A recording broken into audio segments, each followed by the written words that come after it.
Fala galera, tudo bem? Como é que vocês estão? Tudo certo? Hoje eu quero fazer uma resenha de um livro que eu li esses dias e foi um livro que eu gostei muito. Eu li ele enquanto eu estava viajando e o tema dele é um tema muito legal de se falar porque é um tema muito importante e o seu título ele é até um pouco polêmico, né? Polêmico devido ao tipo de mensagem e pregação que a gente tem ouvido nos últimos dias. É coisa que tem se agravado muito nas igrejas e no nosso meio, mídias, né, por aí, Instagram, TikTok, né, Reels, todos esses vídeos curtos aí tem ajudado muito a viralizar, a ganhar muito, a dar muita voz para esse tipo de pregação. E o nome do livro, né, do Rodrigo Bibo de Aquino, é O Deus que Destrói Sonhos. Livros que, inclusive, ficou em alta aí nesses dias, né, de lançamento.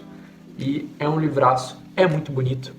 Essa capa, ó, gente, o acabamento, a Thomas Nelson sempre surpreende, né? É maravilhoso, o livro é lindo, tá? Aqui, ó, por dentro, que é essa parte aqui, eu acho incrível, fica sempre muito bonito. O tipo de folha é diferenciado, né? Tem até, né, nos títulos aqui as gravuras. E, gente, livro muito bonito. E não apenas, né, bonito, né? Não apenas é a capa, mas o seu conteúdo também é excelente, excelente. E, gente, que tema que é esse, né? Como assim, o Deus que destrói sonhos? O Bibo ele vai tratar aqui desse evangelho mamão com açúcar, como algumas pessoas gostam de chamar, esse evangelho coaching que tem sido pregado hoje em dia. Ele começa com essa temática de que o Deus que tem sido pintado para nós nesse tempo é um Deus que mais se parece com um gênio da lâmpada que faz os meus desejos do que propriamente dito Deus. E, gente, né, já abrindo parênteses aqui, é óbvio, Deus ele realiza sonhos, ok? Né? O próprio Bibo ele não vai para esse extremo como quem diz assim, não, Deus não, né, tá nem aí para tua vida, né? Esses sonhos que eu abro mão é para viver o que Ele tem para mim, né? Mas o que define se esse sonho é ruim ou não? Né? O sonho aqui como plano de vida, como o que você quiser, né? O que você sonha para a tua vida, é que a maioria dos nossos sonhos eles são egoístas, eles são egocêntricos. Por quê? Por causa do pecado que está dentro do nosso coração. Né? A gente tem essa natureza, né, pecaminosa e é uma coisa que a gente às vezes não percebe, né? Isaías ele vai dizer que até mesmo os nossos atos de justiça são como trapos de imundícia, né, perante Deus. Então, o que é um trapo de imundícia? É um absorvente usado, né, trazendo para a linguagem do dia de hoje. O que você faz com isso? Você joga no lixo. Então, gente, nós somos corrompidos pelo pecado. Até os nossos sonhos, por mais bonitos, por mais belos que eles sejam, na boa intenção que eles tenham, muitas das vezes são corrompidos pelo pecado.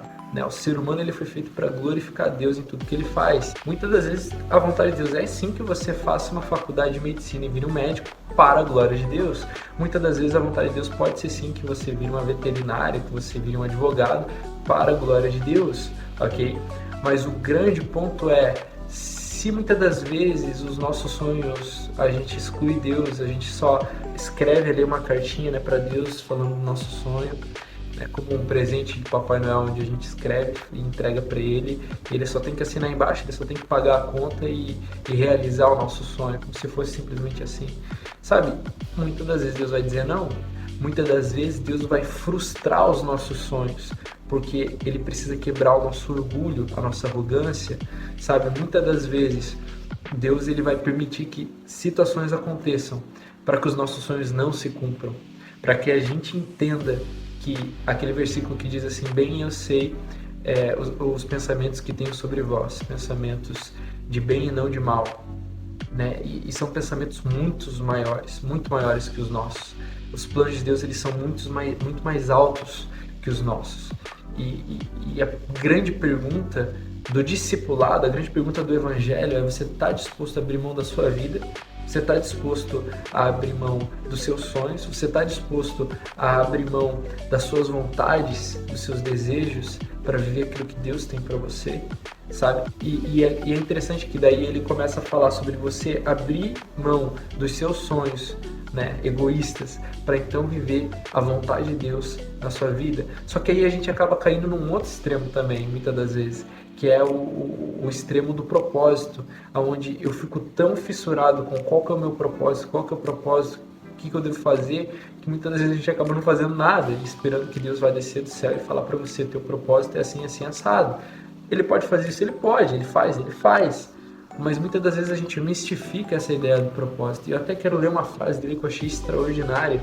Ele diz assim: não fique esperando o propósito para caminhar, porque você descobre o propósito na caminhada.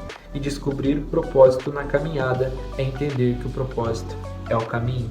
E sabe, o interessante desse livro é que ele te mostra como que Deus, o Deus do Evangelho, o Deus da Bíblia, ele é diferente de todo outro tipo de Deus. Ele ao invés de ficar lá em toda sua majestade e glória, ele decide se esvaziar e se fazer homem, se fazer como um de nós. Por amor ele se entrega, ele muda toda essa ideia de Deus que a gente pintou corrompida pelo pecado. É interessante que quando ele fala sobre propósito, ele mostra pra gente que propósito é mais simples do que parece. Propósito diz mais respeito a você viver a sua vida para a glória de Deus, cumprindo a vontade dele, seguindo os mandamentos que ele deixou, sabe? Pregando o evangelho onde você está e aonde você vai, no seu convívio, família, trabalho, etc. E você viver uma vida que glorifica a Deus, sabe? E claro, no decorrer do caminho você vai vendo aquilo que tem mais a ver contigo, aquela sua individualidade, aquela sua singularidade, aquilo que Deus entregou exclusivamente para você fazer, né? Da forma que você pode fazer. Aquilo que o Bill Johnson ele fala, quando você descobre quem você foi criado para ser, você não vai querer ser ninguém além de você mesmo. Então todos nós temos uma singularidade, todos nós temos algo que nós vamos fazer, né, dentro dessa grande obra que Deus está fazendo, a gente tem algo para contribuir. Só que às vezes a gente mistifica muito isso, essa ideia do propósito. E ela é mais simples do que parece. É você viver sua vida com Deus, buscando glorificar Ele em tudo que você faz, pregando o Evangelho onde você está, vivendo esse Evangelho onde você está.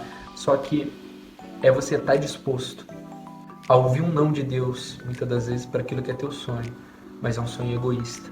Deus ele é muito mais parecido, o nosso Deus, né, de uma forma ilustrativa, né? As Crônicas de Nárnia, ele cita no final do livro, que Deus ele é muito mais parecido com Aslan. Não com o gênio da lâmpada lá do Aladim, mas com as Crônicas de Nárnia, Aslan, que inclusive quando foi criado foi realmente pensando no Deus bíblico, né? no Cristo, né? Aslan é aquele leão selvagem, é um Deus selvagem, um Deus que eu não tenho como mandar nele, eu não tenho como fazer com que ele faça as minhas vontades. Eu não sou um ponto fraco de Deus, eu não sou o centro do Evangelho, o centro do coração de Deus, não.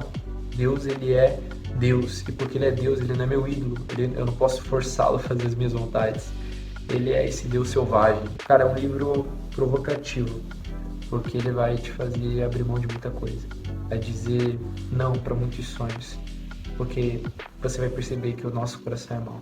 O nosso coração é uma fábrica de ídolos, o nosso coração é idólatra, é um coração pecaminoso, é um coração que precisa de Jesus. Então, gente, é um livro muito top, eu recomendo, vale a pena. É uma leitura simples, rápida, mas muito profunda dentro desse tema tão necessário de hoje em dia, tá bom?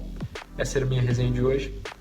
Ótimo livro, compra, dá de presente para alguém, não sei, mas vale muito a pena. É isso, vou ficando por aqui e falou, valeu.